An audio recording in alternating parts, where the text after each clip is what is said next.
Welcome back to ICP Strategy.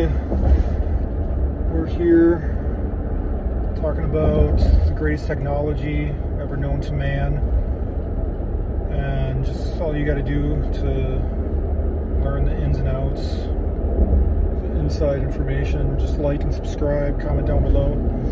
Keep in mind, of course, this video is not financial advice. I'm not a financial advisor. Do your own research, make your own decisions. Now, how is ICP a good investment? Well, I'm not an investment advisor, so I'm not even speaking about that, but I mean, the question we're all asking ourselves is, when will the price go up? Will it go up? Why would it go up? No one knows about it, no one cares about it. Well, this isn't a retail coin, this isn't a meme coin.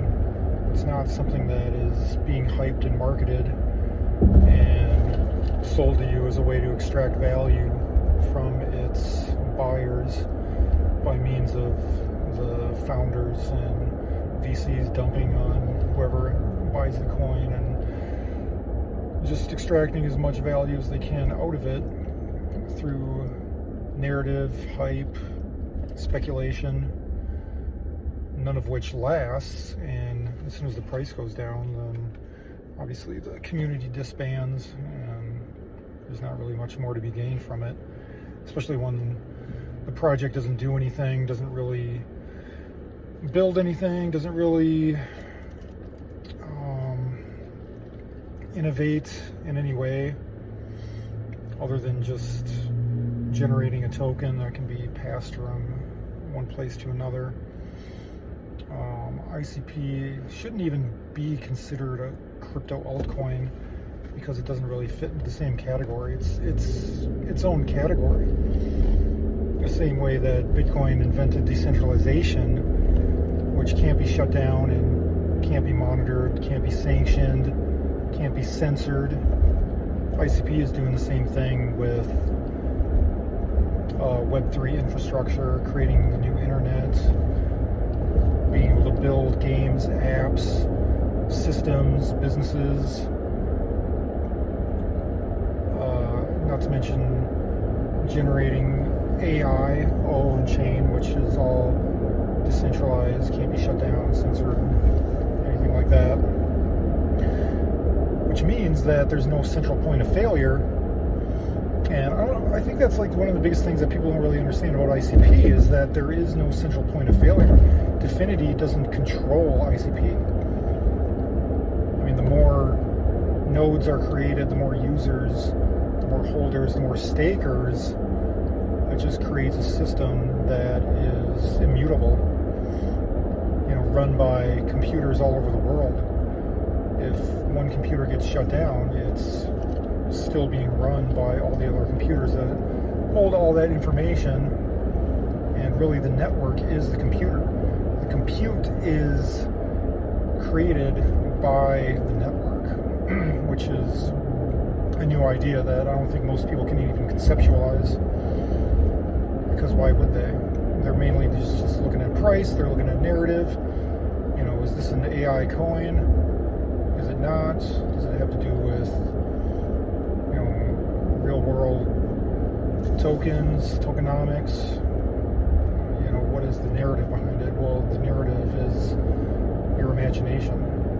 That's really the limit of what it can do. When you build something on ICP, there's no central authority that can come and shut it down. Alright, so there's no, you can't get canceled by building something on ICP. Your government may not like it, but your government doesn't control it. It's not part of a country.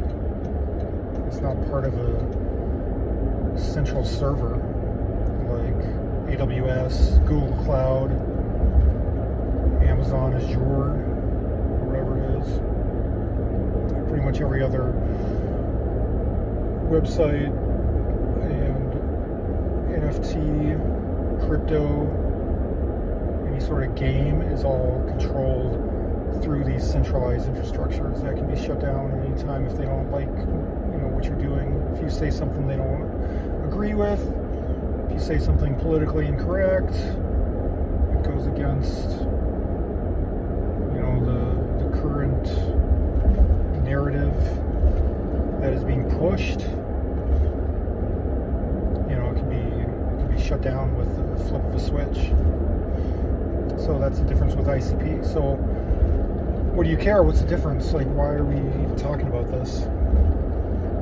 Well, because it's not just a small business or a small creator that wants to build an ICP. It's countries, it's institutions, it's entire business models and structures. And when you have massive funds,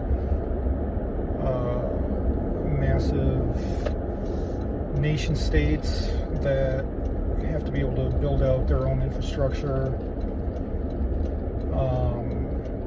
secure ownership of their own data, secure ownership of their own intellectual property rights, their own wealth, which is going to be largely held in digital form, then it's going to be important that it's decentralized. And it's going to be important that, sorry, I had to make a maneuver there. Kind of lost my train of thought. But, yeah, not every country is in allegiance with one another. So, like, that's the reason Switzerland and Pakistan are adopting ICP to institutionalize their own infrastructure and set up their own systems outside of Amazon, Google, and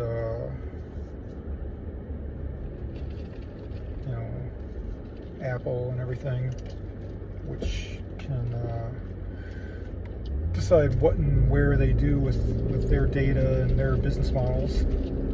So they want to be outside of that realm of control.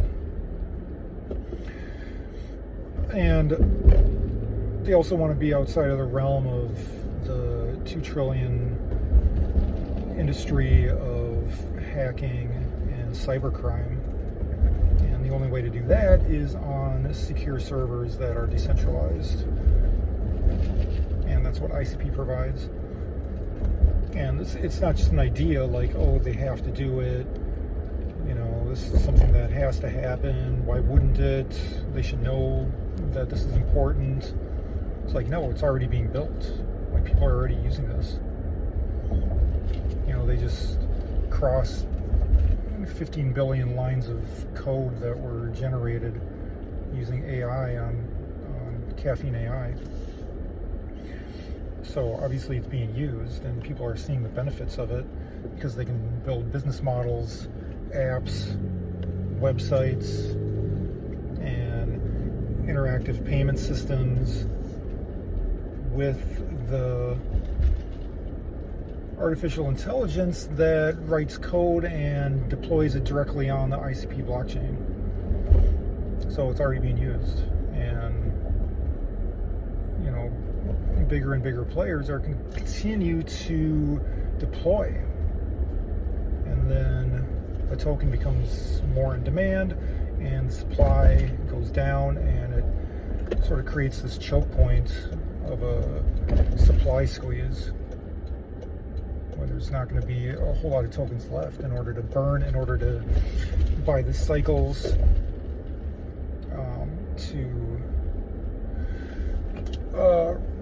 run the generation of these programs on chain. And once it's kind of a snowball effect, because once someone starts using it, they're not going to decide to stop using it. It's not a trend. It's not something that they're being paid to do. Most other blockchains are paying developers to build on their blockchain so that they can get their numbers up to where it looks like there's something actually happening and there's adoption. And there's really not. Once the money runs out, the devs have no incentive to continue using that particular blockchain. So yeah, it's not an incentive structure, it's a value structure. And you know, the patient are going to be rewarded in the long run, as with everything. But that's it for me. Like and subscribe, hit the bell notification, all those things, and we'll see you next time.